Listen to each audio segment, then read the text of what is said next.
I think the first and most important thing is to be able to plan properly. And since my return last year, I started planning for 2017. Therefore, we have this training camps already. It's agreed by CEOs. I've had my third session with the Super Rugby coaches, and there's collaboration in terms of a plan going, which they bought into, and that we can go together on board with this, because this South African is a unique problem to us.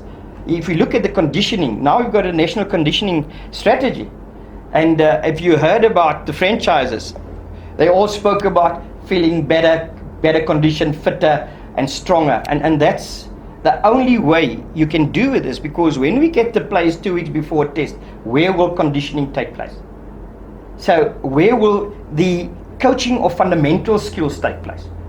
So we have agreed in principle that there are 6 core fundamentals that the coaches at Super Rugby level, it's got nothing to do with the way of play and the game plan, but that these guys, there will be uniformity in the way we look at things, and that will be coached at the franchises throughout the Super Rugby competition. So that is one. So proper planning with the franchise coaches, and there's collaboration and uniformity, which was never there.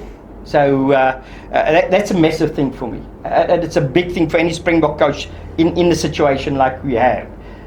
2 weeks before France, you have to have, in a defensive system, there are certain principles, and we all agreed on 3 or 4 of these principles that should be in. Whether you do a rush defense, whether you've got a soft drift, whether you've got a square drift.